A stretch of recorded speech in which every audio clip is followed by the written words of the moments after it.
പൊതുവിദ്യാഭ്യാസ വകുപ്പിന് വേണ്ടി കൈറ്റ് വിക്ടേഴ്സ് അവതരിപ്പിക്കുന്ന ഫസ്റ്റ്ബെൽ ഓഡിയോ ക്ലാസ്സിലേക്ക് ഹൃദ്യമായ സ്വാഗതം. +2 ക്ലാസ്സിലെ ഫസ്റ്റ്ബെൽ പരിപാടിയുടെ തുടർച്ചയായി പരീക്ഷയ്ക്കായുള്ള പ്രധാന ഭാഗങ്ങൾ കേന്ദ്രീകരിച്ചാണ് ഇത് തയ്യാറാക്കിയിരിക്കുന്നത്.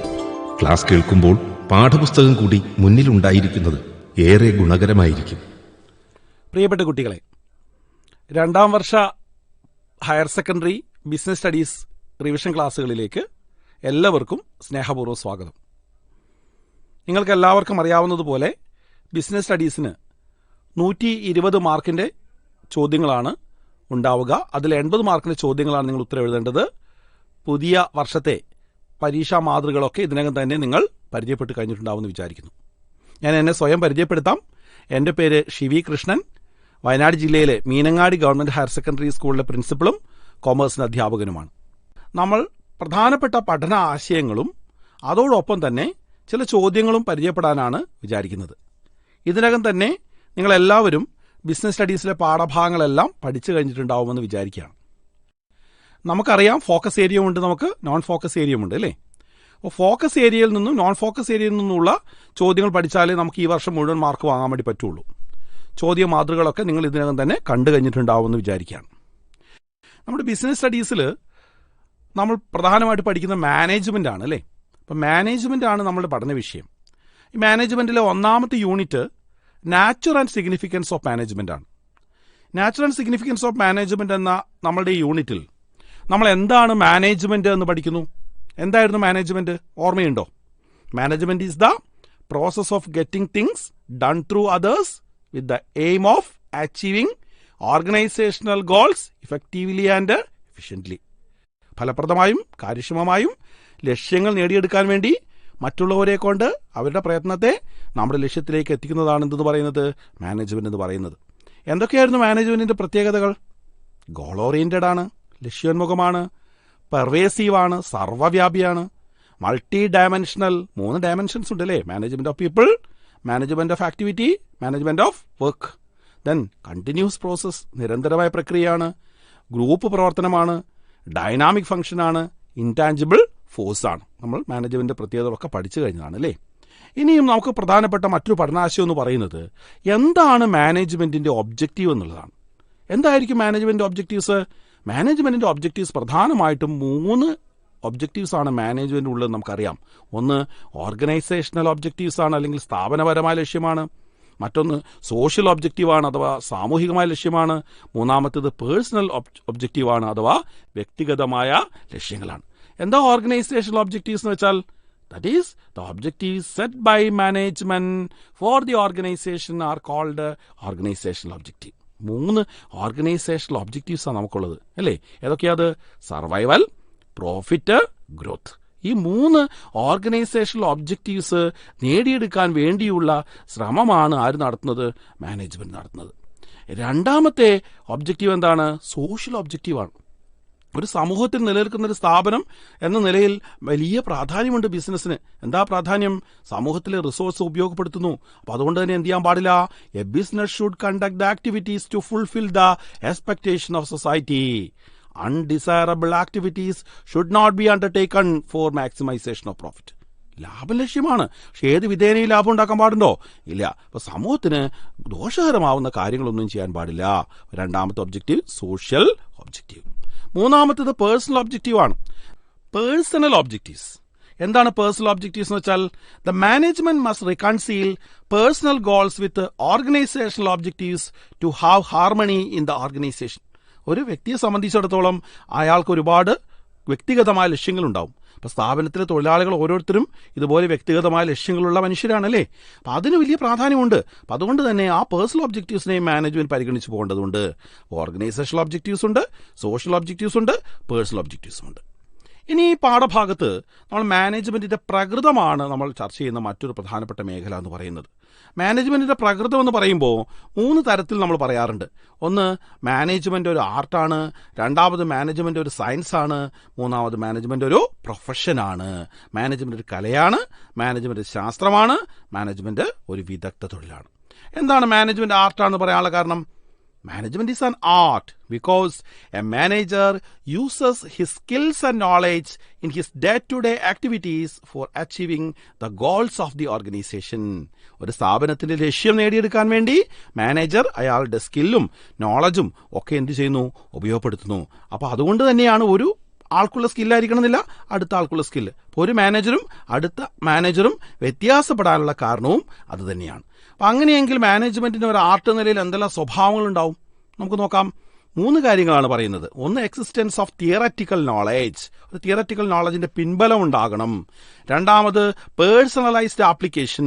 മൂന്നാമത്, based on practice and creativity. ഇപ്പം 3 കാരണങ്ങൾ ഉള്ളത് കൊണ്ടാണ് പ്രധാനമായിട്ടും നമ്മളെന്ത് പറയുന്നത്, മാനേജ്മെന്റ് ഒരു ആർട്ടാണെന്ന് പറയുന്നത്.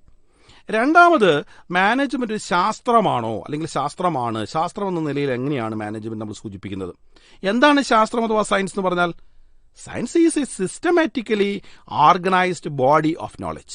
It is based on logically observed findings, facts and events. അല്ലേ? അപ്പൊ അങ്ങനെയാണെങ്കിൽ മാനേജ്മെന്റ് ഒരു ശാസ്ത്രവുമാണ്. അങ്ങ് 3 കാര്യങ്ങളാണ് പറയുന്നത്. മാനേജ്മെന്റ് ശാസ്ത്രം നിലയ്ക്ക് 3 പ്രത്യേകതകൾ മാനേജ്മെന്റ് ഉണ്ട്. ഇത്രേ എന്തൊക്കെയാത്?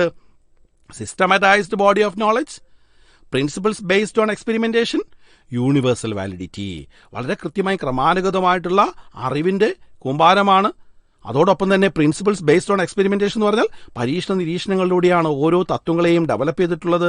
then യൂണിവേഴ്സൽ വാലിഡിറ്റി ഉണ്ട്. ലോകത്ത് എവിടെയും നമുക്ക് എന്ത് ചെയ്യാൻ പറ്റും, ഇത് പ്രയോഗിക്കാൻ വേണ്ടി പറ്റും. ഫലങ്ങൾ ചിലപ്പോൾ റിലേറ്റീവ്ലി ചില വ്യത്യാസങ്ങളൊക്കെ വരാം, ഫലത്തിൽ വ്യത്യാസം ഉണ്ടാകാം, എന്നാൽ പോലും നമുക്ക് എവിടെയും ഉപയോഗിക്കാൻ വേണ്ടി സാധിക്കും. അതുകൊണ്ട് നമുക്ക് എന്ത് പറയാം, മാനേജ്മെന്റ് ഒരു സയൻസ് ആണെന്ന് പറയാം. അപ്പം മാനേജ്മെന്റ് ആർട്ടാണ്, സയൻസ് ആണ്. ഇനി എന്താ പരിശോധിക്കാനുള്ളത്? Management is a profession. എന്താ പ്രൊഫഷൻ എന്ന് പറഞ്ഞാൽ? A profession is an occupation based on specialized knowledge and training and to which entry is regulated by a representative body. വളരെ കൃത്യമായും ഒരു വിദഗ്ധ തൊഴിലിന്റെ സ്വഭാവം എന്ന് പറയുന്നത് ഒരു സ്പെഷ്യലൈസ്ഡ് നോളജ് ഉണ്ടാവണം, ട്രെയിനിങ് ഉണ്ടാവണം, ഇതിന്റെ എൻട്രി ചെയ്തിട്ടുണ്ടാവണം. എൻട്രി എങ്ങനെയായിരിക്കണം? റെപ്രസെന്റേറ്റീവ് ബോഡി റെഗുലേറ്റ് ചെയ്യണം. അങ്ങനെയാണെങ്കിൽ മാനേജ്മെന്റിന് ഒരു പ്രൊഫഷൻ എന്ന നിലയിൽ എന്തെല്ലാം പ്രത്യേകതകളാണ് ഉണ്ടാവുക? Well defined body of knowledge, restricted entry, professional association, ethical code of conduct and service motive. അപ്പോൾ ഈ പ്രത്യേകതകളൊക്കെ ഉള്ളത് കൊണ്ട് മാനേജ്മെന്റ് നമുക്കൊരു വിദഗ്ധതകളെന്നും പറയാം. അപ്പം മാനേജ്മെന്റ് പ്രകൃതം നിലയ്ക്ക് മാനേജ്മെന്റ് ആർട്ടാണ്, മാനേജ്മെന്റ് സയൻസ് ആണ്, മാനേജ്മെന്റ് ഒരു പർട്ടിക്കുലർ എക്സ്റ്റെന്റ് വരെ എന്താണ്, പ്രൊഫഷനും ആണ്. പക്ഷേ എല്ലാ പ്രത്യേകതകളും, പ്രൊഫഷന്റെ എല്ലാ പ്രത്യേകതകളും മാനേജ്മെന്റ് ഉണ്ട് നമുക്ക് പറയാൻ സാധിക്കില്ല എന്ന് നമുക്ക് മനസ്സിലാക്കാൻ സാധിക്കും. ഇനി ഈ യൂണിറ്റിൽ നമ്മൾ ചർച്ച ചെയ്യുന്ന മറ്റൊരു കാര്യം എന്ന് പറയുന്നത് ഡിഫറെന്റ് ലെവൽസ് ഓഫ് മാനേജ്മെന്റ് ആണ്. നമുക്കറിയാം മാനേജ്മെന്റ് എന്താണെന്ന് ചോദിച്ചാൽ ഒരു സ്ഥാപനത്തിലെ എല്ലാ കാര്യങ്ങളും വളരെ ക്രമാനുഗതമായും കൃത്യമായും ചെയ്തു തീർക്കുന്ന ധർമ്മമാണ്, അല്ലേ? അപ്പോൾ അത് ഒരുപാട് ആളുകൾ ചേർന്നാണ് ചെയ്യുന്നത്. ആ ആളുകളെ നമുക്ക് മാനേജേഴ്സിനോ അല്ലെങ്കിൽ പ്രൊഫഷണൽസിനോ ലീഡേഴ്സിനോ ഒക്കെ വിളിക്കാം. അവരെ 3 തലങ്ങളായിട്ട് നമുക്ക് കാണാൻ വേണ്ടി സാധിക്കും. ഒന്ന് ടോപ്പ് ലെവലാണ്, രണ്ടാമത്തെ മിഡിൽ ലെവലാണ്, മൂന്നാമത്തത് ലോവർ ലെവലാണ്. ഉന്നത തലമെന്നും മധ്യതലമെന്നും കീഴ്തലമെന്നും നമുക്ക് പറയാം. എന്തൊക്കെയാണ് ഇവരുടെ പ്രത്യേകതകൾ പരിശോധിക്കാം. ടോപ്പ് ലെവൽ മാനേജ്മെന്റ് എന്ന് പറഞ്ഞാൽ ആരായിരിക്കും? പേര് തന്നെ വളരെ കൃത്യമായിട്ടുണ്ട്, അല്ലേ? വളരെ ടോപ്പായിട്ടുള്ള ആളുകളാണ്. എന്ന് പറഞ്ഞാൽ എന്താ? ഏറ്റവും കൂടുതൽ അധികാരമുള്ള, ഏറ്റവും കൂടുതൽ ഉത്തരവാദിത്തമുള്ള, പ്രധാനപ്പെട്ട തീരുമാനങ്ങളൊക്കെ എടുക്കാൻ ശേഷിയുള്ള അല്ലെങ്കിൽ അത്രയും പ്രാധാന്യമുള്ള ആളുകളാണ് ടോപ്പ് ലെവൽ മാനേജ്മെന്റ് എന്ന് പറയുന്നത്. ആരൊക്കെ അതിൽ പെടാം? മാനേജേഴ്സ് എന്ന് പറയുമ്പോൾ ടോപ്പ് ലെവൽ മാനേജേഴ്സ് എന്ന് പറയുമ്പോൾ ആരൊക്കെയാണ് അതിനകത്ത് വരിക? മാനേജിംഗ് ഡയറക്ടർ ആവാം, ചെയർമാൻ ആകാം, CEO ആകാം, വൈസ് ചെയർമാൻ ആകാം. ഇവരൊക്കെയാണ് അഡ്മിനിസ്ട്രേറ്റീവ് തലത്തിൽ ഏറ്റവും ഉയർന്ന തലത്തിലുള്ള തീരുമാനങ്ങൾ എടുക്കുന്ന ആളുകൾ. അവരാണ് ടോപ്പ് ലെവൽ മാനേജ്മെന്റ്. രണ്ടാമത്തേത് മിഡിൽ ലെവലാണ്, മധ്യതലമാണ്. മധ്യതലത്തിന്റെ പ്രത്യേകത എന്താ? ഇവിടെ ഡിപ്പാർട്ട്മെന്റ് ഹെഡുകളായിരിക്കും. ഡിപ്പാർട്ട്മെന്റൽ ഹെഡുകൾ, പ്രൊഫഷണൽ ആയിട്ടുള്ള ആളുകൾ, production managers, purchasing managers, marketing managers, finance managers, ഇവരൊക്കെയാണ് മിഡിൽ ലെവലുള്ള ആളുകൾ. ഇനി ഏറ്റവും ലോവർ ലെവലിലോ തൊഴിലാളികളുമായിട്ട് നേരിട്ട് ബന്ധമുള്ള മാനേജ്മെന്റ് ലെവലാണ് ലോവർ ലെവൽ എന്ന് പറയുന്നത്. സൂപ്പർവൈസേഴ്സ്, ഫോർമാൻ, സൂപ്രണ്ട് തുടങ്ങിയ ആളുകളൊക്കെയാണ് ലോവർ ലെവലിൽ ഉള്ളത്. അപ്പോൾ ഈ ലെവൽസ് ഓഫ് മാനേജ്മെന്റ് കൃത്യമായിട്ട് മനസ്സിലാക്കി വെക്കുക. ആരൊക്കെയാണ് ലെവൽസ് ഓഫ് മാനേജ്മെന്റിൽ ഉള്ളത് എന്നും കൃത്യമായിട്ട് മനസ്സിലാക്കണം. കാരണം ഈ ഭാഗത്തുനിന്ന് സാധാരണ ചോദ്യം ചോദിക്കാറുണ്ട്. ഇനി ഈ യൂണിറ്റിൽ ഏറ്റവും അവസാനത്തേത് ഏറ്റവും പ്രധാനപ്പെട്ട ഒരു ഭാഗമാണ് കോർഡിനേഷൻ അഥവാ ഏകോപനം. എന്താണ് കോർഡിനേഷൻ എന്ന് വെച്ചാൽ? Coordination refers to the process of integrating the activities of different units of an organisation to achieve the organisational goals. The presence of coordination is essential in all the functions of management. Hence it is known as the essence of management. മാനേജ്മെന്റിന്റെ സത്ത എന്നറിയപ്പെടുന്ന അതിപ്രധാനമായ ധർമ്മമാണ് coordination എന്ന് പറയുന്നത്. Synchronising or harmonising the various activities of the organisation. ഒരു സ്ഥാപനത്തിലെ വിവിധ ഘടകങ്ങളെ താദാത്മീകരിക്കുന്ന ധർമ്മമാണ് കോർഡിനേഷൻ എന്ന് പറയുന്നത്. എന്താണ് ഇതിന്റെ പ്രാധാന്യം? Growth insights, functional differentiation, specialisation, ഈ 3 കാറ്റഗറി ആയിട്ട് നമുക്ക് അതിന്റെ പ്രാധാന്യത്തെയും പരാമർശിക്കാൻ വേണ്ടി സാധിക്കും. അപ്പോൾ ഒന്നാമത്തെ യൂണിറ്റിൽ പ്രധാന ആശയങ്ങളോട് നമ്മൾ കടന്നുപോയി. ഇനി ഏതെല്ലാം തരത്തിലുള്ള ചോദ്യങ്ങൾ ചോദിക്കാൻ സാധ്യതയുള്ളത് നമുക്കൊന്ന് പരിചയപ്പെട്ടു നോക്കാം. What is management? Briefly explain its features, അങ്ങനെ ചോദിക്കാം. Then list out the features of management as an art, അല്ലെങ്കിൽ management as a science or management as a profession, അങ്ങനെയും ചോദിക്കാം. Then management is pervasive, comment, management ഫീച്ചറുമായി ബന്ധിപ്പിച്ചുകൊണ്ടുള്ള ചോദ്യമാണ്. Then explain the importance of coordination, ഏകോപനത്തിന്റെ പ്രാധാന്യം എന്താണെന്ന് വിശദീകരിക്കുക. Then describe the levels of management with a diagram, വിവിധ തലങ്ങൾ ഒരു ചിത്രത്തിന്റെ സഹായത്തോടെ പരാമർശിക്കാൻ വേണ്ടി പറയാം. Right a short note on the organisational objectives of മാനേജ്മെന്റിന്റെ ഓർഗനൈസേഷണൽ ഒബ്ജക്റ്റീവ്സിനെ കുറിച്ച് ഒരു ചെറുകുറിപ്പ് തയ്യാറാക്കുക. ഇതുപോലെയുള്ള ചോദ്യങ്ങൾ നമുക്ക് പ്രതീക്ഷിക്കാവുന്നതാണ്. മറ്റൊരു ചോദ്യം എന്ന് പറയുന്നത് കുറെ പേഴ്സണൽസിനെ തന്നിട്ട് അവരെ ഡിഫറെന്റ് ലെവൽസ് ഓഫ് മാനേജ്മെന്റിലേക്ക് ക്ലാസിഫൈ ചെയ്യാനും ചിലപ്പോൾ ചോദിക്കാൻ സാധ്യതയുണ്ട്. ഇനി ഒരു ഒബ്ജക്റ്റീവ് ടൈപ്പ് ചോദ്യം, വളരെ എളുപ്പമുള്ള ചോദ്യം നമുക്കൊന്ന് പരിചയിച്ചു നോക്കാം. Which among the following is the essence of management? Planning, coordination, staffing, directing. ഒരു സംശയമില്ല അല്ലേ, കോർഡിനേഷനാണ്. Then which among the following is a social objective of management? മാനേജ്മെന്റിന്റെ സോഷ്യൽ ഒബ്ജക്റ്റീവിൽ പെട്ടത് ഏതാണ്? Creating employment opportunities, giving high salary to employees, growth of employees, all of this. ഇങ്ങനെയുള്ള ചോദ്യങ്ങളൊക്കെ നമുക്ക് യൂണിറ്റിൽ നിന്നും എക്സ്പെക്ട് ചെയ്യാവുന്നതാണ്. ഇപ്പോൾ നിങ്ങൾ കേട്ടുകൊണ്ടിരിക്കുന്നത് പൊതുവിദ്യാഭ്യാസ വകുപ്പിന് വേണ്ടി +2 ക്ലാസിന്റെ പ്രധാന ഭാഗങ്ങൾ കേന്ദ്രീകരിച്ച് കൈറ്റ് വിക്ടേഴ്സ് തയ്യാറാക്കിയ ഫസ്റ്റ് ബെൽ ഓഡിയോ ക്ലാസ്. നമ്മൾ രണ്ടാമത്തെ യൂണിറ്റിലേക്ക് പോവുകയാണെങ്കിൽ രണ്ടാമത്തെ യൂണിറ്റ് പ്രിൻസിപ്പിൾസ് ഓഫ് മാനേജ്മെന്റ് ആണ്. ഹെൻറി ഫയലിന്റെയും FW ടൈലറുടെയും മാനേജ്മെന്റ് പ്രിൻസിപ്പിൾസ് ആണ് നമ്മൾ ഈ യൂണിറ്റിൽ പങ്കുവയ്ക്കുന്നത്, ഇവിടെ പഠിക്കുന്നത്. ഹെൻറി ഫയലിനെ സംബന്ധിച്ചിടത്തോളം നമുക്കറിയാം, അദ്ദേഹത്തിന്റെ ഏറ്റവും പ്രധാനപ്പെട്ട സംഭാവന എന്ന് പറയുന്നത് അദ്ദേഹത്തിന് 14 മാനേജ്മെന്റ് തത്വങ്ങളാണ്, 14 പ്രിൻസിപ്പിൾസ് ഓഫ് മാനേജ്മെന്റ്. അതെന്തൊക്കെയാണെന്ന് നമുക്കൊന്ന് എളുപ്പത്തിൽ പരിചയപ്പെട്ടു പോകാം. നിങ്ങൾ പഠിച്ചു കഴിഞ്ഞതായിരിക്കും. ഡിവിഷൻ ഓഫ് വർക്ക് അഥവാ തൊഴിൽ വിഭജനം, അതോറിറ്റി ആൻഡ് റെസ്പോൺസിബിലിറ്റി അധികാരവും ഉത്തരവാദിത്വവും, ഡിസിപ്ലിൻ അഥവാ അച്ചടക്കം, യൂണിറ്റി ഓഫ് കമാൻഡ് എന്താണ് ആജ്ഞാഐക്യം, യൂണിറ്റി ഓഫ് ഡയറക്ഷൻ മാർഗദർശക ഐക്യം, subordination of individual interest to general interest വ്യക്തി താല്പര്യവും പൊതു താല്പര്യവും ഒരുമിച്ച് കൊണ്ടുപോകൽ, റെമ്യൂണറേഷൻ ഓഫ് എംപ്ലോയീസ് തൊഴിലാളികളുടെ പ്രതിഫലം, സെൻട്രലൈസേഷൻ ആൻഡ് ഡീസെൻട്രലൈസേഷൻ കേന്ദ്രീകരണവും വികേന്ദ്രീകരണവും, സ്കാലാർ ചെയിൻ അല്ലേ, സ്കാലാർ ചെയിനെ ബന്ധിപ്പിച്ചുകൊണ്ട് ഗാങ് പ്ലാങ്ക് എന്ന ആശയം കൂടി പഠിച്ചോണേ. ദെൻ മറ്റൊരു പ്രിൻസിപ്പിൾ ഓർഡർ അഥവാ ക്രമം, ദെൻ ഇക്വിറ്റി അഥവാ ഈക്വാലിറ്റി തുല്യത, സ്റ്റെബിലിറ്റി ഓഫ് പേഴ്സണൽ തൊഴിലാളികളുടെ ജോലി സ്ഥിരത, ഇനീഷ്യേറ്റീവ് പ്രചോദനമുണ്ടാക്കുക താല്പര്യമുണ്ടാക്കുക, esprit de corps union is strength. ഇങ്ങനെ 14 മാനേജ്മെന്റ് പ്രിൻസിപ്പിൾസ് ആണ് ഹെൻറി ഫയൽ നമുക്ക് മുന്നോട്ട് വയ്ക്കുന്നത്. ഇനി ഇതോടൊപ്പം തന്നെ വളരെ പ്രധാനപ്പെട്ട മറ്റൊരു ചിന്തകനായിട്ടുള്ള FW ടൈലറുടെ സയന്റിഫിക് മാനേജ്മെന്റ് എന്ന ആശയവും നമ്മൾ ഈ യൂണിറ്റിൽ പരിചയപ്പെടുന്നുണ്ട്. Scientific management means knowing exactly what you want men to do and seeing that they do it in the best and cheapest way. FW ടൈലറുടെ വാക്കുകളാണ്. അദ്ദേഹം പറയുന്നത് ശാസ്ത്രീയ മാനേജ്മെന്റ് എന്നുകൊണ്ട് ഞാൻ ഉദ്ദേശിക്കുന്നത് ഒരു മനുഷ്യന്, ദാറ്റ് മീൻസ് ഒരു തൊഴിലാളിക്ക് ഏറ്റവും മികച്ച രൂപത്തിൽ എങ്ങനെയാണ് ഏറ്റവും കുറഞ്ഞ ചെലവിൽ എങ്ങനെയാണ് ജോലി ചെയ്യാൻ സാധിക്കുക എന്നുള്ളതാണ്. അപ്പോൾ അതിനുവേണ്ടി അദ്ദേഹം നിരവധിയായിട്ടുള്ള സയന്റിഫിക് മാനേജ്മെന്റ് പ്രിൻസിപ്പിൾസിനെ മുന്നോട്ട് വെക്കുന്നു. ആ പ്രിൻസിപ്പിൾസ് ഒക്കെ കൃത്യമായിട്ട് വായിച്ച് മനസ്സിലാക്കണം. ഇനി ആ പ്രിൻസിപ്പിൾസ് എങ്ങനെയാണ് നടപ്പിലാക്കുക എന്നുകൂടി അദ്ദേഹം പറയുന്നുണ്ട്. അങ്ങനെ അദ്ദേഹം പറയാൻ അതിനു വേണ്ടിയിട്ട് അദ്ദേഹം ചില ടെക്നിക്സ് മുന്നോട്ട് വെക്കുന്നു. 7 പ്രധാനപ്പെട്ട ടെക്നിക്സ് ആണ് അദ്ദേഹം മുന്നോട്ട് വെക്കുന്നത്. Standardisation of work, method study, motion study, time study, fatigue study, ഇങ്ങനെ വ്യത്യസ്ത തരത്തിലുള്ള ടെക്നിക്സ്. അതുകൂടാതെ differential piece rate system, functional foremanship. ഈ ഫങ്ഷണൽ ഫോർമാൻഷിപ്പ് എന്ന് പറയുന്ന ആശയത്തിന് വളരെയധികം പ്രാധാന്യമുണ്ട്. ഒരു തൊഴിലാളിയെ ഒരേ സമയം തന്നെ 8 സ്പെഷ്യലിസ്റ്റ് ഫോർമാൻമാർ അവരുടെ മേഖലയിൽ നിന്നുകൊണ്ട് ഡയറക്ഷൻ കൊടുത്തുകൊണ്ട് നിയന്ത്രിക്കുന്ന സംവിധാനമാണ് ഫങ്ഷണൽ ഫോർമാൻഷിപ്പ് എന്ന് പറയുന്നത്. വളരെ കൃത്യമായിട്ട് അതിന്റെ ഡയഗ്രം അടക്കം വായിച്ച് പഠിക്കുക. ഇനിയും ഈ യൂണിറ്റിൽ നിന്ന് ചോദിക്കാൻ സാധ്യതയുള്ള ചോദ്യങ്ങളാണ്, നമുക്കൊന്ന് പരിചയപ്പെട്ടു നോക്കാം. Describe the techniques of functional foremanship with the help of a diagram. ഏറ്റവും പ്രധാനപ്പെട്ട ചോദ്യം അത് തന്നെയാണ്. മറ്റൊന്ന് briefly explain the differential piece rate system of wage payment. Then what you mean by gang plank? Henri ഫയോളിന്റെ സ്കാലാർ ചെയിൻ എന്ന പ്രിൻസിപ്പിളായി ബന്ധിപ്പിച്ചുകൊണ്ടുവരുന്ന ഒരു ചോദ്യമാണ് ഗാങ് പ്ലാങ്ക് എന്ന് പറഞ്ഞാൽ എന്താണ്. Then write a short note on the following principles of management. ഓരോ principles എടുത്തു, അതിന് ഷോർട്ട് നോട്ട് എഴുതാൻ വേണ്ടി ചോദിക്കാം. Unity of command, esprit de corps, scalar chain, equity, order, ഇതൊക്കെ നമുക്ക് ചോദിക്കാവുന്നതാണ്. Then briefly explain the following techniques of scientific management. Scientific managementന്റെ ടെക്നിക്സിനെ കുറിച്ചും ഇതേ രൂപത്തിൽ ചോദ്യങ്ങൾ ചോദിക്കാം. Method study, time study, motion study, fatigue study. ഇനി മറ്റൊരു ഒബ്ജക്റ്റീവ് ടൈപ്പ് ചോദ്യം, the concentration of decision making power at the top level management is called. എന്താണ്? Centralisation അല്ലേ? Centralisation. Then a place for everything and everything in its place relates to dash principle of management. ഏതായിരുന്നു? Order. അപ്പോൾ രണ്ടാമത്തെ യൂണിറ്റും നമ്മൾ പരിചയപ്പെട്ട് കഴിഞ്ഞു. ഇനി നമ്മുടെ മൂന്നാമത്തെ യൂണിറ്റ് ബിസിനസ് എൻവയോൺമെന്റ് ആണ്, അഥവാ ബിസിനസ് പരിസ്ഥിതി എന്നോ പരിസ്ഥിതി എന്നോ പറയാം നമുക്ക്. എന്താണ് എൻവയോൺമെന്റ് എന്ന് വെച്ചാൽ? Environment refers to the surroundings in which a person or organisation operates. അപ്പൊ എന്തൊക്കെയായിരിക്കും അതിന്റെ പ്രാധാന്യം എന്ന് പറയുന്നത്? പ്രാധാന്യം identification of business opportunities and getting first mover advantage. ആദ്യം തന്നെ ബിസിനസ്സിലെ സാധ്യതകളെ മനസ്സിലാക്കുകയും മറ്റുള്ളവർ ആ സാധ്യത മനസ്സിലാക്കുന്നതിന് മുമ്പ് നമ്മൾ ആ സാധ്യതയെ പ്രയോജനപ്പെടുത്തുകയും ചെയ്യുക എന്നുള്ളതാണ്. അതാണ് ബിസിനസ്സിന് മിടുക്കെന്ന് പറയുന്നത്. അപ്പോൾ അത് വേണമെങ്കിൽ ബിസിനസ് എൻവയോൺമെന്റിനെ കുറിച്ച് കൃത്യമായി പഠിക്കണം. രണ്ടാമത് identifying threats and early warning signals. Opportunity പോലെ തന്നെ എന്തുണ്ടാവാം? ത്രെഡ്സും ഉണ്ടാവാം, തടസ്സങ്ങളുണ്ടാവാം. ആ തടസ്സങ്ങളെ മനസ്സിലാക്കുകയും അതിനനുസരിച്ച് മുൻകരുതലെടുക്കുകയും ചെയ്യുക. Then tapping useful resources. Business സംബന്ധിച്ചിടത്തോളം നിരവധിയായിട്ടുള്ള വിഭവങ്ങൾ വേണം ബിസിനസ് കാര്യങ്ങൾ നടക്കാൻ വേണ്ടി. അപ്പോൾ അതിനാവശ്യമായിട്ട് റിസോഴ്സസ് മൊബിലൈസ് ചെയ്യുക. Then coping with rapid changes.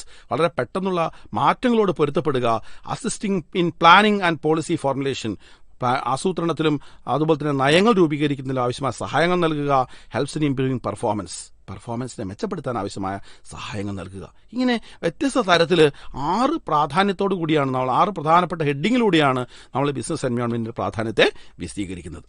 ഇനി മറ്റൊന്ന് ബിസിനസ് എൻവയോൺമെന്റിന്റെ ഡയമെൻഷൻസ് ആണ്. ഡയമെൻഷൻസ് ഓഫ് ബിസിനസ് എൻവയോൺമെന്റ് ഒരു പക്ഷേ ഏറ്റവും പ്രധാനപ്പെട്ട ഒരു മേഖലയാണ് ബിസിനസ് എൻവയോൺമെന്റ് ഡയമെൻഷൻസ് എന്ന് പറയുന്നത്.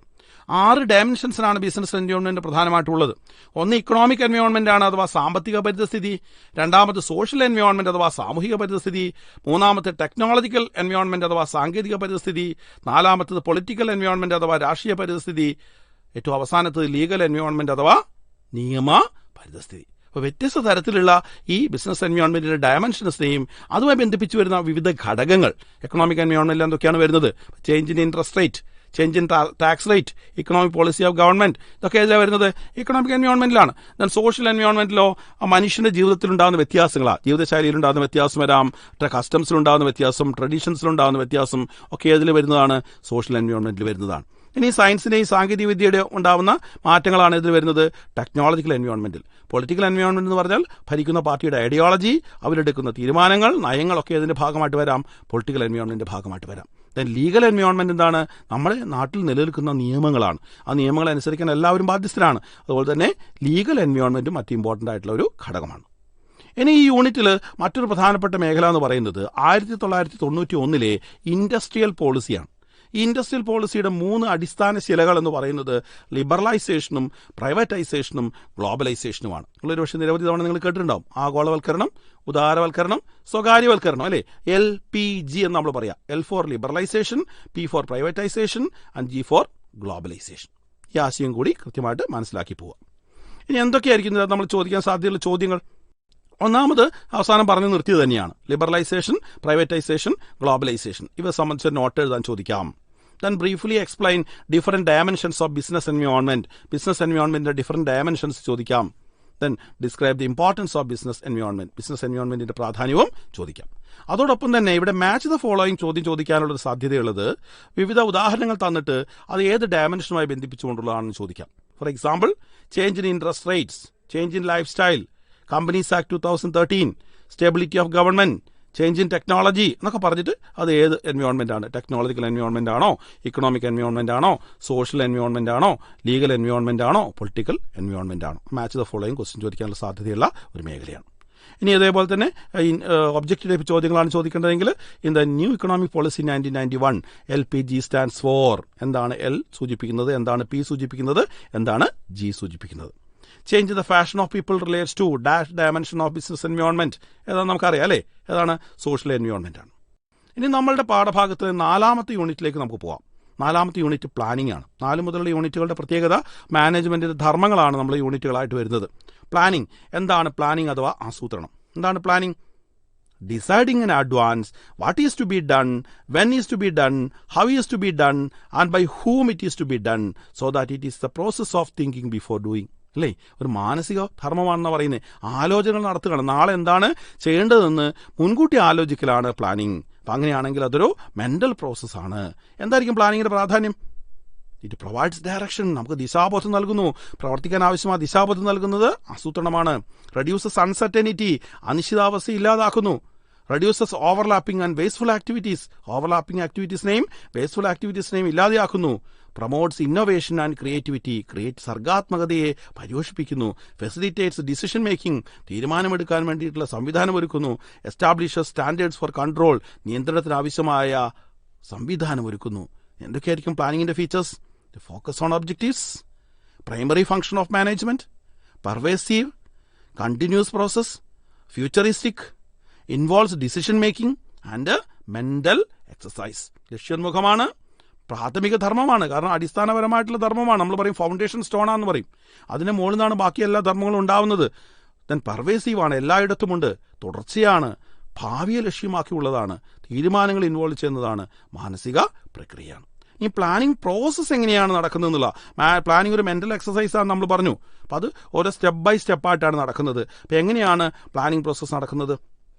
എന്തൊക്കെ സ്റ്റെപ്പുകളായിരിക്കും പ്ലാനിങ് പ്രോസസ്സിൽ ഉണ്ടാവുക? ഒന്ന്, സെറ്റിംഗ് ദ ഒബ്ജക്റ്റീവ്സ് ആണ്. ലക്ഷ്യം തീരുമാനിക്കുക എന്നുള്ളതാണ് ആദ്യത്തെ കാര്യം എന്ന് പറയുന്നത്. ലക്ഷ്യം തീരുമാനിക്കപ്പെട്ട് കഴിഞ്ഞാൽ ഡെവലപ്പിംഗ് പ്ലാനിങ് പ്രിമൈസസ്. ഭാവിക്ക് വേണ്ടിയാണ് പ്ലാൻ. അതുകൊണ്ട് തന്നെ ഭാവിയിൽ എങ്ങനെ ആയിരിക്കണം, നമ്മളുടെ ഭാവി എങ്ങനെ ആയിരിക്കണം എന്ന് മുൻകൂട്ടി നമ്മൾ കാണണം, അല്ലേ? അപ്പോൾ ഭാവിയെക്കുറിച്ചുള്ള ചില സങ്കല്പങ്ങൾ വേണം. അതാണ് പ്ലാനിങ് പ്രിമൈസസ്. ഇനി എന്ത് വേണം? Identifying alternatives. വിവിധ ഓൾട്ടർനേറ്റീവ്സ് ഏതൊക്കെയാണെന്ന് നോക്കണം. ഓൾട്ടർനേറ്റീവ്സ് ഇല്ലെങ്കിൽ പ്ലാനിങ്ങിന് പ്രാധാന്യമില്ലല്ലോ. അപ്പോൾ ഓൾട്ടർനേറ്റീവ്സ് ഏതൊക്കെയാണ് ഐഡന്റിഫൈ ചെയ്യുക. Then evaluating alternatives. ഓരോ ഓൾട്ടർനേറ്റീവ്സിനെയും സംബന്ധിച്ചും പഠിക്കുക. Selecting the best alternative. ഏറ്റവും മികച്ച ഓൾട്ടർനേറ്റീവിനെ തിരഞ്ഞെടുക്കുക. Implementation of plans. പ്ലാനുകൾ നടപ്പിലാക്കുക. അതിൻ്റെ ഫോളോ അപ്പ് ആക്ടിവിറ്റീസ് ചെയ്യുക. അപ്പോൾ ഈ സ്റ്റെപ്പുകൾക്ക് വളരെയധികം പ്രാധാന്യമുണ്ട്. അതിൻ്റെ ക്രമത്തിനും പ്രാധാന്യമുണ്ട്. അത് കൃത്യമായിട്ട് മനസ്സിലാക്കി വെക്കുക. ഇനി വിവിധ തരം പ്ലാനുകളാണ്. പ്ലാനുകൾ നമ്മൾ വ്യത്യസ്ത തലത്തിൽ തരംതിരിക്കാറുണ്ട്. Based on use and length of plan. പ്ലാനിൻ്റെ ഉപയോഗവും അതിൻ്റെ വലുപ്പവും ഒക്കെ അടിസ്ഥാനത്തിൽ എത്ര കാലത്തേക്കാണ് എന്നതിൻ്റെയൊക്കെ അടിസ്ഥാനത്തിൽ നമ്മൾ പ്രധാനമായും രണ്ടായി തരംതിരിക്കാറുണ്ട്. സിംഗിൾ യൂസ് പ്ലാനും സ്റ്റാൻഡിംഗ് പ്ലാനും. സിംഗിൾ യൂസ് പ്ലാൻ എന്ന് പറഞ്ഞാൽ അത് ഒരു തവണ ആവശ്യത്തിന് വേണ്ടി ഉണ്ടാക്കുന്നതാണ്. ആ ആവശ്യം കഴിഞ്ഞ് കഴിഞ്ഞാൽ പിന്നെ ആ പ്ലാനിന് പ്രാധാന്യമില്ല. മറ്റൊരു അവസരത്തിൽ അതേപോലെ നമുക്ക് ഉപയോഗിക്കാൻ പറ്റില്ല. അതേസമയം സ്റ്റാൻഡിംഗ് പ്ലാനിൻ്റെ പ്രത്യേകത എന്താണെന്ന് വെച്ചാൽ അത് ഉപയോഗിക്കുന്നു, ഉണ്ടാക്കുന്നു, നമ്മൾ അത് ഇപ്പോൾ ഉപയോഗിക്കാം, പിന്നീട് ആവശ്യം വരുമ്പോൾ അപ്പോൾ വേണമെങ്കിലും ഉപയോഗിക്കാം. Standing plan. ഇനിയും based on what the plan seek to achieve. എന്താണ് ഈ പ്ലാൻ ലക്ഷ്യമാക്കുന്നത് എന്നതിൻ്റെ അടിസ്ഥാനത്തിൽ വീണ്ടും പ്ലാനുകൾ നമുക്ക് തരംതിരിക്കാം. Objectives, strategy, policy, procedure, method, rule, programme, budget. ഇങ്ങനെ 8 തരത്തിൽ നമുക്ക് പ്ലാനുകളെ കാണാൻ വേണ്ടി സാധിക്കും. ഓരോന്നും എന്താണ്, അവയുടെ ഉദാഹരണങ്ങളും കൃത്യമായിട്ട് മനസ്സിലാക്കി വെക്കുക. ഇനി ഈ യൂണിറ്റിൽ നിന്ന് ചോദിക്കാൻ സാധ്യതയുള്ള ചോദ്യങ്ങൾ നമുക്ക് നോക്കാം. ഒരു ഒബ്ജക്റ്റീവ് ടൈപ്പ് ചോദ്യമാണ് ആദ്യം. The assumptions based on which plans are formulated is called dash. എന്താണ്? Planning premises. The statement of expected results expressed in numerical terms are called dash. എന്താണ്? Budget. അല്ലേ? ഇനി മറ്റൊരു ചോദ്യം നോക്കാം. No smoking inside the premises is an example of dash type of plan. ഏതാണ്? Rule. Then what are single user plans? Give an example. അങ്ങനെയും ചോദിക്കാം. Then planning is a mental exercise. Why? മറ്റൊരു ചോദ്യം അങ്ങനെയും ചോദിക്കാൻ സാധ്യതയുണ്ട്. Briefly explain the steps in planning. വളരെ പ്രധാനപ്പെട്ട ഒരു ചോദ്യമാണ്. ഒരു പക്ഷേ എസ് എ ചോദ്യമൊക്കെയായിട്ട് ചോദിക്കാൻ സാധ്യതയുള്ള ചോദ്യമാണ്. പ്ലാനിങ്ങിൻ്റെ പ്രോസസ്സ് എന്താണെന്ന് വിശദീകരിക്കുക, അല്ലെങ്കിൽ സ്റ്റെപ്സ് എന്താണെന്ന് വിശദീകരിക്കുക. ഈ പാഠഭാഗത്തു നിന്നും മാച്ച് ദ ഫോളോയിങ് ചോദ്യം ചോദിക്കാനുള്ള സാധ്യതയുണ്ട്. എന്താണ് ഓരോ വിവിധ തരത്തിലുള്ള പ്ലാനുകളെ ബന്ധിപ്പിച്ചുകൊണ്ടാണ് സാധാരണ കണ്ടുവരാറുള്ളത് ചോദ്യം. ടൈപ്സ് ഓഫ് പ്ലാനുമായി ബന്ധിപ്പിച്ചുകൊണ്ട് എന്താണ് ആ പ്ലാൻ എന്ന് വിശദീകരിക്കുന്നത്, എന്താണെന്ന് ഐഡന്റിഫൈ ചെയ്യാനാണ് നമുക്ക് ചോദിക്കുക. അപ്പോൾ എന്താണ്, അപ്പോൾ നമുക്ക് വിവിധ തരത്തിലുള്ള പ്ലാനുകൾ നമ്മൾ കണ്ടല്ലോ. ഒബ്ജക്റ്റീവ്സ്, സ്ട്രാറ്റജി, മെത്തേഡ്, റൂള്, പോളിസിയൊക്കെ നമ്മൾ കണ്ടല്ലോ. അപ്പോൾ അതൊക്കെ ബന്ധിപ്പിച്ചുകൊണ്ട് ചോദിക്കാൻ സാധ്യതയുള്ള ചോദ്യമാണ് മാച്ച് ദ ഫോളോയിങ് അവിടെ. For example, decide future position to attain. ഏതാണ്? Objectives. General statements that guides thinking. Policy. അല്ലേ? Prescribed base in manner in which the task has to be performed. Method. Specific statements that inform what is to be done and not to be done. Rule. Statement of expected results in numerical terms. എന്താണ്? Budget. ഇതിങ്ങനെ ക്രമം തെറ്റിച്ചിട്ട് match the following ആയിട്ടും ചോദിക്കാം. അപ്പം 4 യൂണിറ്റുകളിലെ focus area അതുമായി ബന്ധിപ്പിച്ചുകൊണ്ടുള്ള ചോദ്യങ്ങൾ നമ്മൾ പറഞ്ഞു. ഇനി ഈ യൂണിറ്റുകളിലൊക്കെ നോൺ ഫോക്കസ് ഏരിയ ഉണ്ട്, മറന്നുകൊണ്ടാ, അല്ലേ? ആ നോൺ ഫോക്കസ് ഏരിയയിൽ നിന്നും ചോദ്യങ്ങൾ ചോദിക്കാം. അതുകൂടി നമ്മൾ കൃത്യമായിട്ടും മനസ്സിലാക്കി പോകണം. ഏതൊക്കെയാണ് നോൺ ഫോക്കസ് ഏരിയ ഉണ്ടാവുക? എഫക്റ്റീവ്നെസ്, എഫിഷ്യൻസി തുടങ്ങിയ ആശയങ്ങൾ, അതേപോലെ മാനേജ്മെന്റിന്റെ പ്രാധാന്യം, ഫങ്ഷൻസ് ഓഫ് മാനേജ്മെന്റ്, കോർഡിനേഷന്റെ പ്രത്യേകതകൾ, ശരിയല്ലേ? അതേപോലെ തന്നെ മാനേജ്മെന്റ് പ്രിൻസിപ്പിൾസിന്റെ ആ ഒരു യൂണിറ്റിലാണെങ്കിൽ nature of management principles, significance of management principles, then scientific മാനേജ്മെന്റിന്റെ പ്രിൻസിപ്പിൾസ് തുടങ്ങിയ കാര്യങ്ങളൊക്കെ രണ്ടാമത്തെ യൂണിറ്റിൽ വരുന്നതാണ്. മൂന്നാമത്തെ യൂണിറ്റിലാണെങ്കിൽ ബിസിനസ് എൻവയോൺമെന്റിന്റെ ഫീച്ചേഴ്സ്, ബിസിനസ് എൻവയോൺമെന്റിന്റെ ഫീച്ചേഴ്സ് വരുന്നത് നോൺ ഫോക്കസ് ഏരിയയിലാണ്. പക്ഷെ നമ്മൾ മനസ്സിലാക്കി വെക്കണം എന്താണെന്നുള്ളത്. അപ്പോൾ ഇത്തരത്തിലുള്ള കാര്യങ്ങളെല്ലാം കൂടി ചേർത്ത് പഠിച്ചു പോയാൽ മാത്രമേ നമുക്ക് നല്ല സ്കോറ് വാങ്ങാൻ വേണ്ടി സാധിക്കുകയുള്ളൂ. അതേപോലെ തന്നെ പ്ലാനിങ്ങിന്റെ യൂണിറ്റിലാണെങ്കിൽ ലിമിറ്റേഷൻസ് ഓഫ് പ്ലാനിങ്, ഇതൊക്കെ നമ്മൾ നോൺ ഫോക്കസ് ഏരിയയിൽ വരുന്നതാണ്. അപ്പോൾ ഈ നോൺ ഫോക്കസ് ഏരിയയിലെ ചോദ്യങ്ങൾ കൂടി പഠിച്ചു പോവുക. അപ്പോൾ നമ്മൾ 4 യൂണിറ്റുകളും അതുമായി ബന്ധിപ്പിച്ചുകൊണ്ടുള്ള ചോദ്യങ്ങളും അതിൻ്റെ നോൺ ഫോക്കസ് ഏരിയയും അതുമായി ബന്ധിപ്പിച്ചുകൊണ്ട് ഉണ്ടാവാൻ സാധ്യതയുള്ള ചില ചോദ്യ സൂചകങ്ങളും നമ്മൾ ചർച്ച ചെയ്തു. നിങ്ങൾക്ക് മനസ്സിലായിട്ടുണ്ടാവുമെന്ന് വിചാരിക്കുന്നു. ഇപ്പോൾ നിങ്ങൾ കേട്ടുകൊണ്ടിരിക്കുന്നത് പൊതുവിദ്യാഭ്യാസ വകുപ്പിന് വേണ്ടി +2 ക്ലാസിന്റെ പ്രധാന ഭാഗങ്ങൾ കേന്ദ്രീകരിച്ച് കൈറ്റ് വിക്ടേഴ്സ് തയ്യാറാക്കി ഫസ്റ്റ് ബെൽ ഓഡിയോ ക്ലാസ്. നമ്മുടെ 5ാമത്തെ യൂണിറ്റ് ഓർഗനൈസിംഗ് ആണ്. പ്ലാനിംഗ് കഴിഞ്ഞാൽ അതിന്റെ അടുത്ത ധർമ്മമായിട്ട് വരുന്നതാണ് ഓർഗനൈസിംഗ്, അല്ലേ? ആവശ്യമായ ചട്ടക്കൂട് ഒരുക്കുക എന്നുള്ളതാണ്. എന്താ ഓർഗനൈസിംഗ് എന്നാണ് ഉദ്ദേശിക്കുന്നത്? The process of identifying and grouping various activities and bringing together physical, financial and human resources and establishing productive relations among them for the achievement of specific goals. അപ്പോൾ അതാണ് ഓർഗനൈസിംഗ് എന്ന് പറയുന്നത്, ചട്ടക്കൂട് ഒരുക്കലാണ്. അങ്ങനെയെങ്കിൽ അവിടെ ഏറ്റവും പ്രധാനപ്പെട്ട ഒരു ആശയമാണ് ഓർഗനൈസേഷണൽ സ്ട്രക്ചർ. ഓർഗനൈസേഷൻ സ്ട്രക്ചർ എന്താ ഉദ്ദേശിക്കുന്നത്? Organization structure is the established pattern of relationships among various parts of the enterprise. It states the relationship among various positions and activities. Organization structure പ്രധാനമായിട്ടും 2 തരത്തിലുണ്ടെന്ന് പറയാറുണ്ട്. ഒന്ന് ഫങ്ഷണൽ സ്ട്രക്ചറാണ്, രണ്ടാമത്തത് ഡിവിഷണൽ സ്ട്രക്ചറാണ്. അപ്പോൾ ധർമ്മത്തിന്റെ അടിസ്ഥാനത്തിൽ ഒരു മാനേജ്മെന്റ് നടക്കുന്ന വിവിധ ധർമ്മങ്ങളുടെ അടിസ്ഥാനത്തിലാണ് നമ്മൾ സ്ട്രക്ചർ തിരിച്ചിട്ടുള്ളതെങ്കിൽ അത് ഫങ്ഷണൽ സ്ട്രക്ചറാണ്. ഉദാഹരണമായിട്ട് പറയുന്നത് ഇപ്പോൾ purchase department, sales department, marketing department, ഇങ്ങനെ വിവിധ ധർമ്മങ്ങളുടെ അടിസ്ഥാനത്തിൽ ഡിപ്പാർട്ട്മെന്റുകളെ തരംതിരിച്ചിട്ടുണ്ട്. അവിടെയൊക്കെ മാനേജേഴ്സ് ഉണ്ട്. അങ്ങനെയാണ് സ്ട്രക്ചർ എങ്കിൽ അത് നമുക്കതിനെ ഫങ്ഷണൽ സ്ട്രക്ചർ എന്ന് വിളിക്കാം.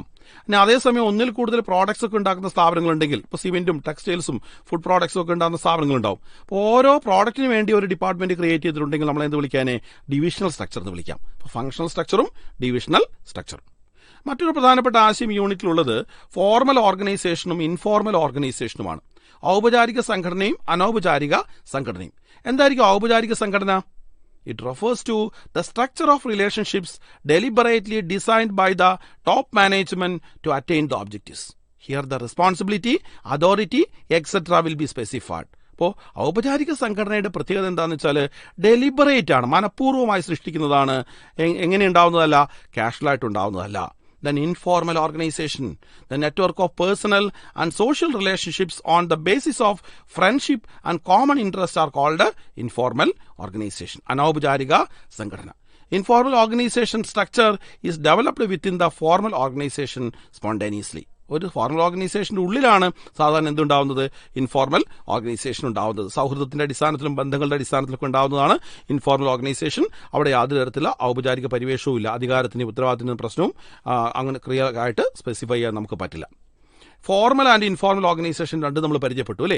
ഞാൻ അത് തമ്മിലൊരു താരതമ്യം അല്ലെങ്കിൽ difference examination point of view വളരെ ഇമ്പോർട്ടൻ്റ് ആണ്. അത് ആ രൂപത്തിൽ തന്നെ പഠിക്കുക. അതിൻ്റെ മീനിങ്, അതേപോലെ തന്നെ ഒറിജിൻ, അതിൻ്റെ authority level, behaviour, flow of communication, nature, അതേപോലെ തന്നെ ലീഡർഷിപ്പ് സ്റ്റൈൽ, ഇതൊക്കെ കൃത്യമായിട്ടും ഡിഫറൻഷിയേറ്റ് ചെയ്ത് ഫോർമൽ ഓർഗനൈസേഷനും ഇൻഫോർമൽ ഓർഗനൈസേഷനും തമ്മിലുള്ള വ്യത്യാസം മനസ്സിലാക്കി വെക്കുക.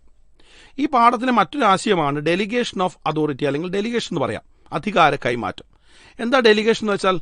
Delegation means transfer of authority from a superior to subordinate. മേലധികാരി എന്ത് ചെയ്യാണ്?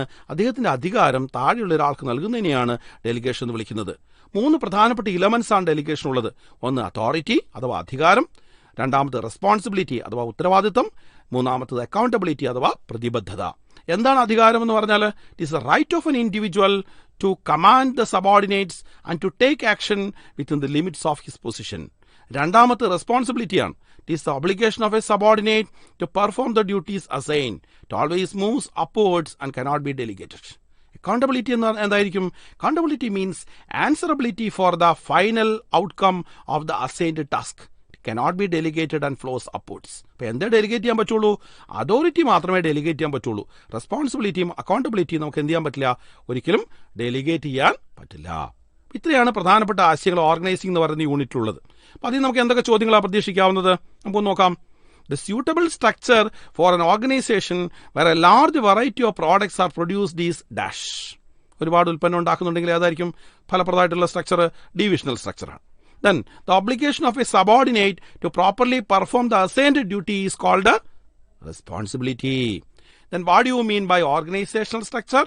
List out any 2 merits of organizational structure. അല്ലെങ്കിൽ functional structure എന്നോ അല്ലെങ്കിൽ divisional structure എന്നൊക്കെ ചോദിക്കാം. Briefly explain the term delegation of authority. Then explain the term organizing.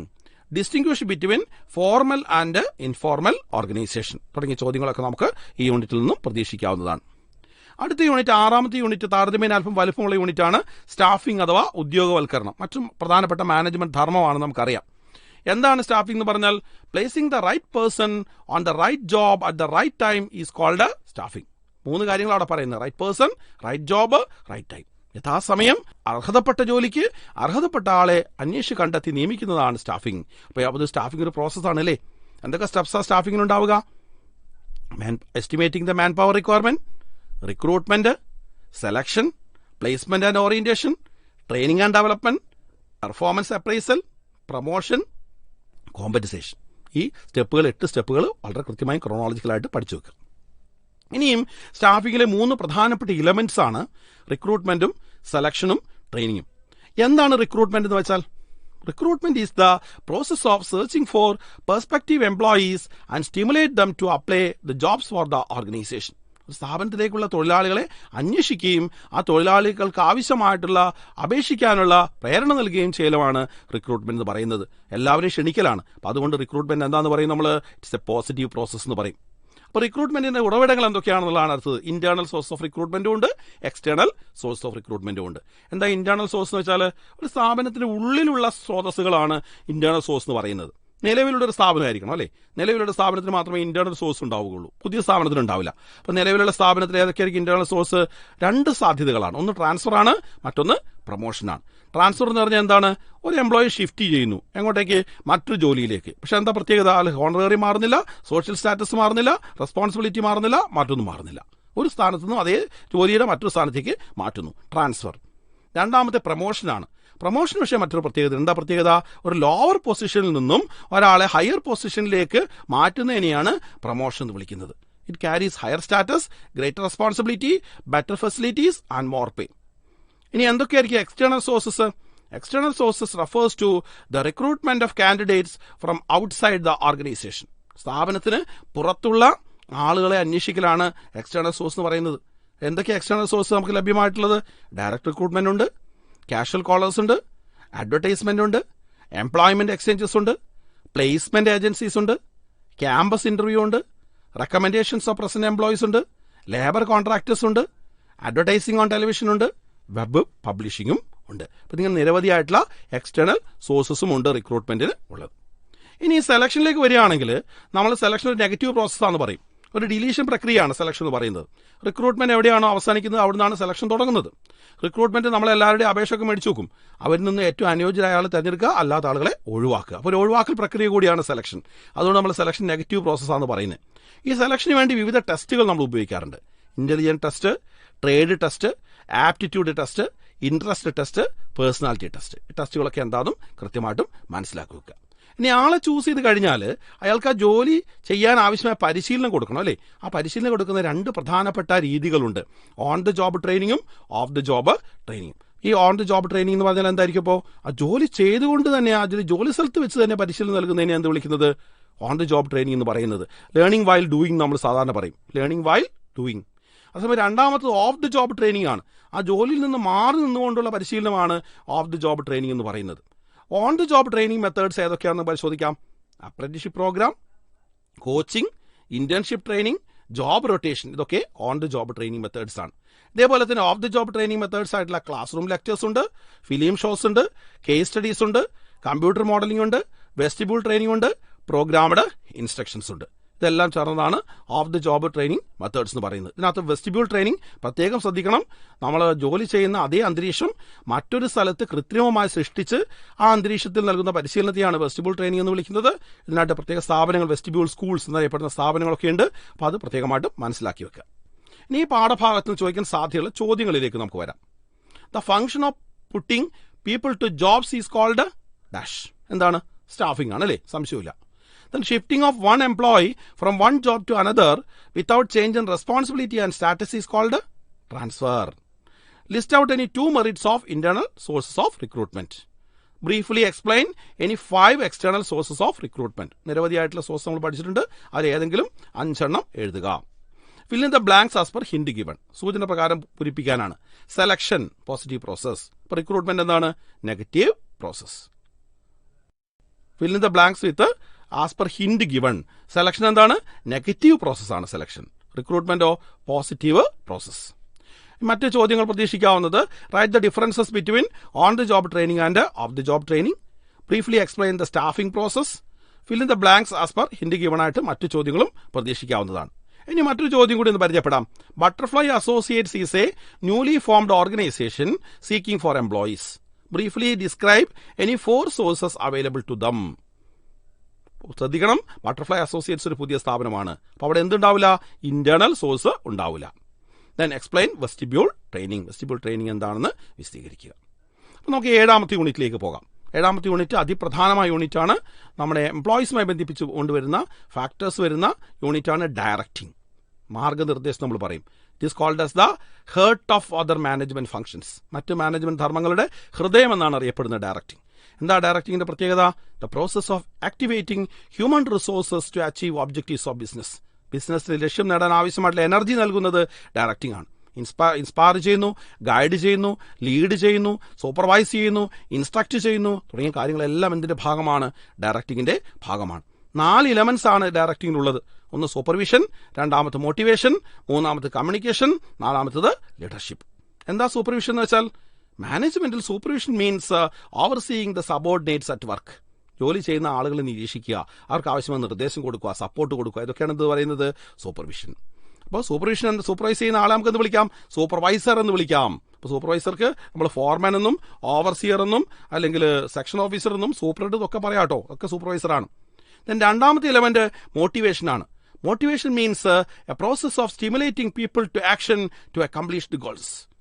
ഒരു പ്രവർത്തനം ചെയ്യാൻ വേണ്ടി ഒരാൾക്ക് നൽകുന്ന പ്രേരണയാണ്, പ്രചോദനമാണ് എന്ന് വിളിക്കുന്നത് മോട്ടിവേഷൻ എന്ന് വിളിക്കുന്നത്.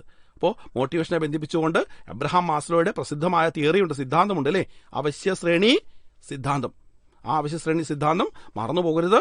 അതിൽ നമ്മുടെ ആവശ്യങ്ങളെ, മനുഷ്യന്റെ ആവശ്യങ്ങളെ 5ആയി തരംതിരിച്ചിരിക്കുന്നു. Physiological needs, safety and security needs, social needs, esteem needs, self actualisation needs.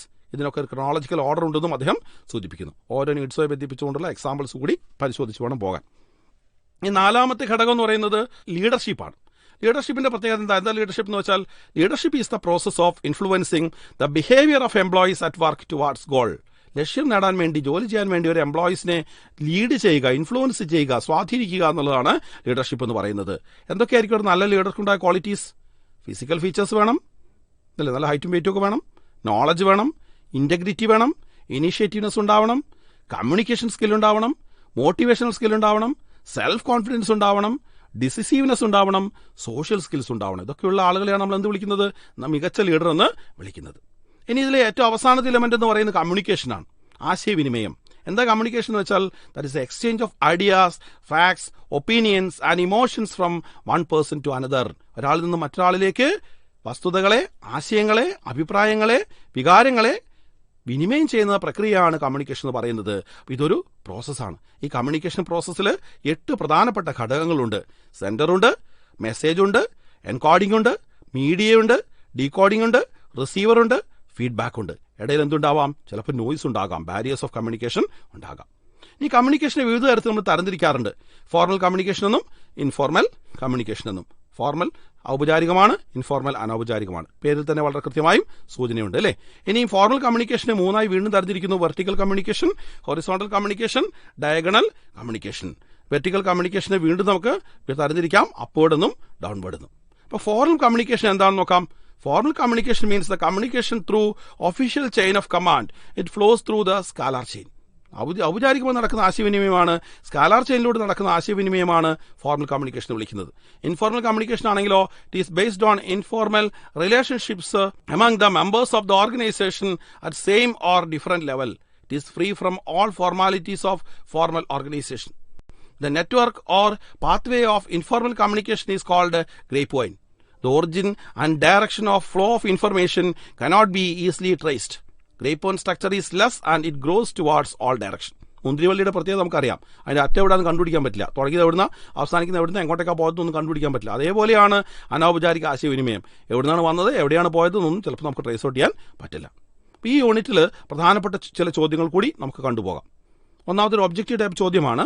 The process of stimulating people to action to accomplish the desired goal of an organisation is called dash. എന്താണ്? Motivation. Hunger is an example of dash need according to Maslow. ഏത് നീഡാണ്? ഏറ്റവും basic ആ നീഡാണ് അല്ലേ? Basic need അല്ലെങ്കിൽ physiological need. Then a person who conveys his thoughts or idea to another in a communication process is called sender. Obstruction or hindrance in communication is called by the term noise. Informal communication is otherwise called grapevine. Then മറ്റു ചോദ്യങ്ങളിലേക്ക് വരാം. What do you mean by communication? List out any 4 elements of directing. അങ്ങനെ ചോദിക്കാം. Find the odd one out. Self-respect, recognition, attention, friendship. ഏതാണ്? ഫ്രണ്ട്ഷിപ്പാണ്. ബാക്കിയുള്ളതെല്ലാം esteem നീഡാണ്. Then മറ്റു ചോദ്യങ്ങൾ. Describe the process of communication with the help of a diagram. Explain the term formal communication. Explain the qualities of a good leader. State the need hierarchy theory of motivation by Abraham Maslow. Then briefly explain 4 elements in communication process. ഇത്തരം ചോദ്യങ്ങളൊക്കെ നമുക്ക് പ്രതീക്ഷിക്കാവുന്നതാണ്. ഇനി ഈ യൂണിറ്റുകളിലെ പ്രധാനപ്പെട്ട non focus area കൂടി കണ്ടുപോകണം.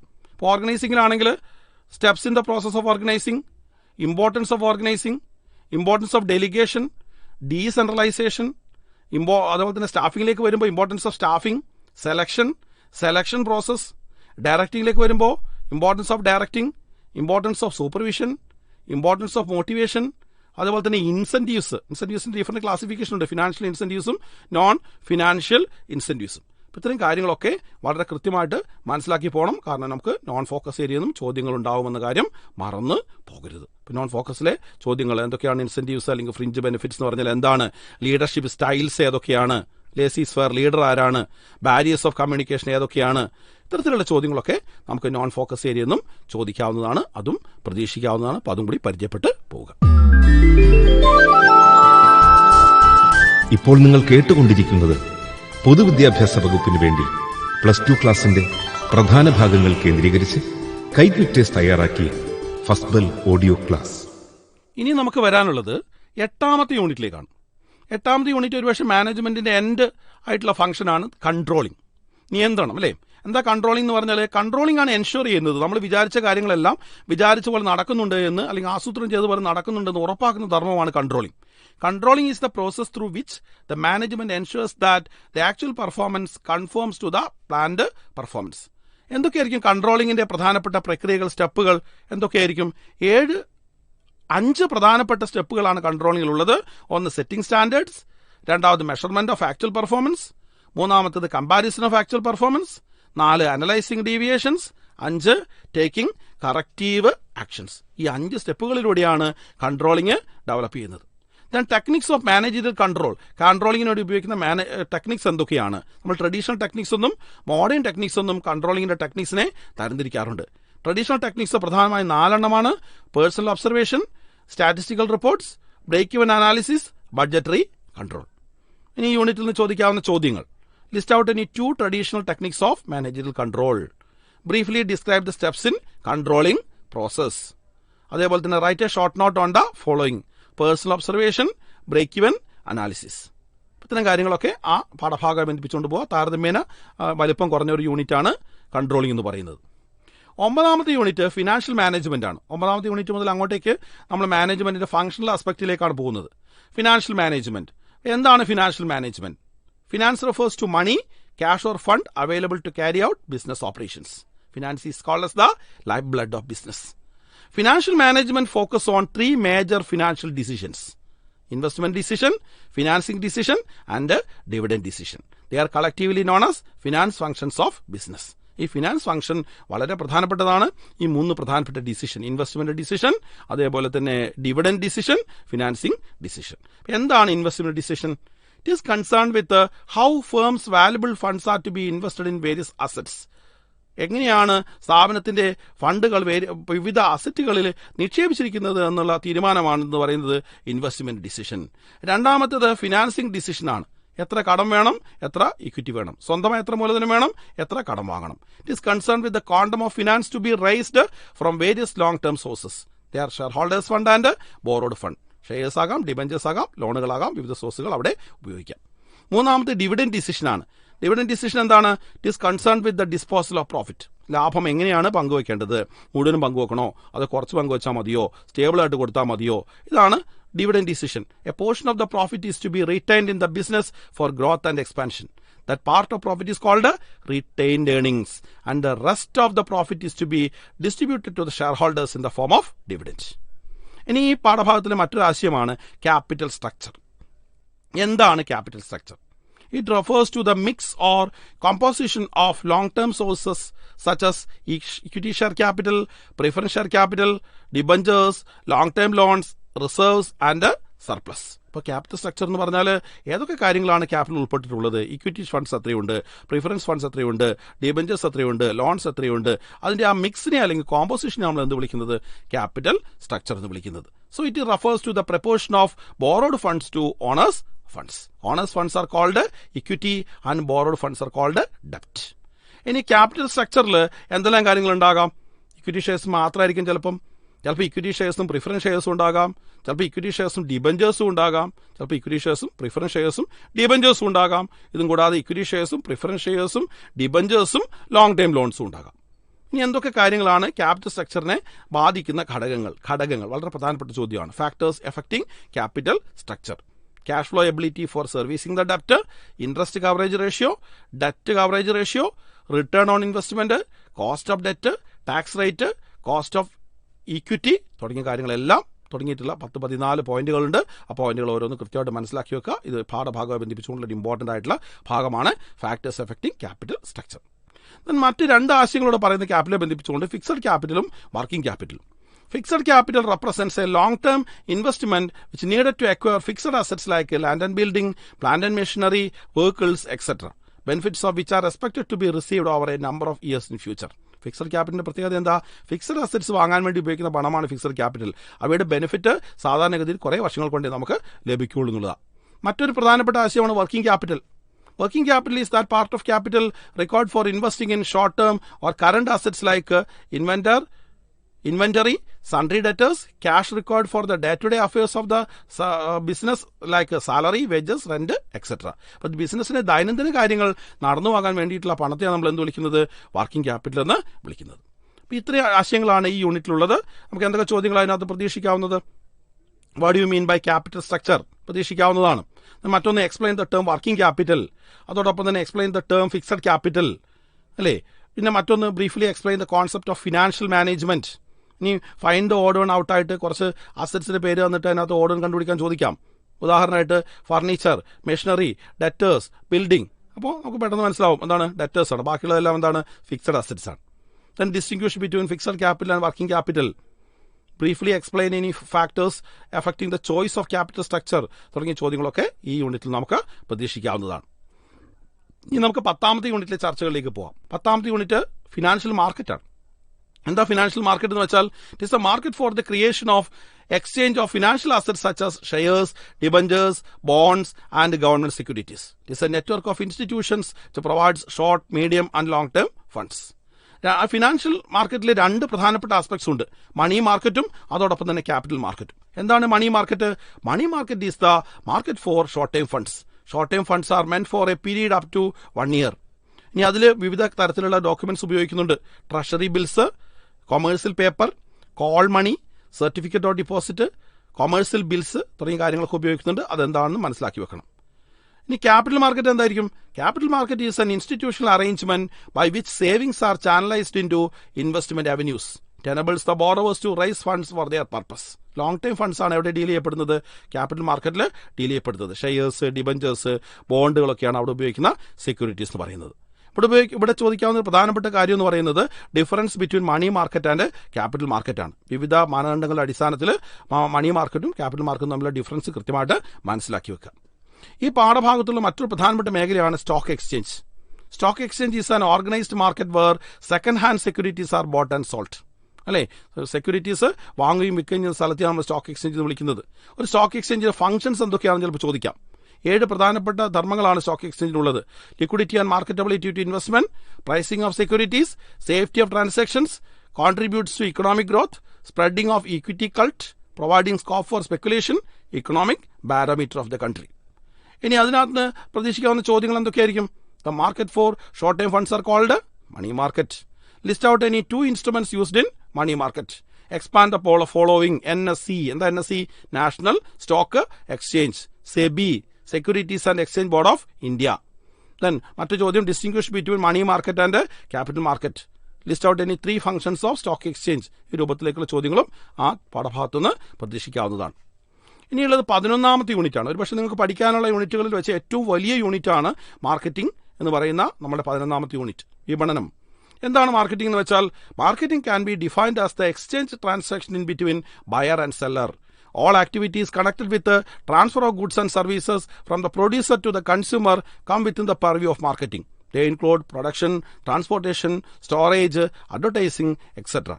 മാർക്കറ്റിംഗിന്റെ ഒരു modern sense ഉണ്ട്. ഇത് കൂടാതെ എന്താണ്? But market refers to the aggregate potential demand for a product or service. Market of for car is booming means the enhanced collective demand for cars. മറ്റൊരു പ്രധാനപ്പെട്ട ആശയം മാർക്കറ്റിംഗും സെല്ലിംഗും തമ്മിലുള്ള വ്യത്യാസമാണ്. Marketing is a continuous process of identifying consumer needs and fulfilling such needs through product development, promotion and pricing. മാർക്കറ്റിംഗും സെല്ലിംഗും തമ്മിലുള്ള വ്യത്യാസം കൺസ്യൂമേഴ്സിന്റെ needs ആണ്, സെല്ലറിന്റെ needs ആണ്. പ്രൊഡക്ഷനിൽ മുമ്പേ തുടങ്ങുന്നു, പ്രൊഡക്ഷന് ശേഷം തുടങ്ങുന്നു എന്ന രൂപത്തിലേക്കുള്ള ഡിഫറൻസ് മനസ്സിലാക്കി വെക്കണം. 8 പ്രധാനപ്പെട്ട ഡിഫറൻസ് പുസ്തകത്തിലുണ്ട്. അത് കൃത്യമായിട്ട് മനസ്സിലാക്കി വെക്കുക. ഇനി ഈ യൂണിറ്റിലെ ഏറ്റവും പ്രധാനപ്പെട്ട മറ്റൊരു ഭാഗമാണ് ഫംഗ്ഷൻസ് ഓഫ് മാർക്കറ്റിംഗ്. മാർക്കറ്റിംഗിന്റെ ഫംഗ്ഷൻസ് എന്തൊക്കെയായിരുന്നു ഒന്ന് ഓർത്തു നോക്കിയേ. Gathering and analysing market information, marketing plan, product designing and development, standardization and grading, packaging and labeling, branding, customer support service, pricing, promotion, physical distribution, transportation, storage and warehousing. ഇത് ഓരോന്നും important ആണ്. ഓരോന്നും കൃത്യമായിട്ട് മനസ്സിലാക്കി പഠിക്കാം. ഈ പാഠഭാഗത്തിലെ മറ്റൊരു പ്രധാനപ്പെട്ട ആശയമാണ് മാർക്കറ്റിംഗ് മിക്സ്. വിപണി മിശ്രിതം എന്ന് പറയാം, അല്ലെങ്കിൽ വിപണന മിശ്രിതം എന്നൊക്കെ പറയാം. 4 പ്രധാനപ്പെട്ട ഘടകങ്ങളുള്ളത് നമ്മൾ 4 P's എന്ന് വിളിക്കും. 4 P's ഇൻ മാർക്കറ്റിംഗ്. അങ്ങനെ എല്ലാം തുടങ്ങുന്ന Pയിലാണ്. Place, product, price, promotion.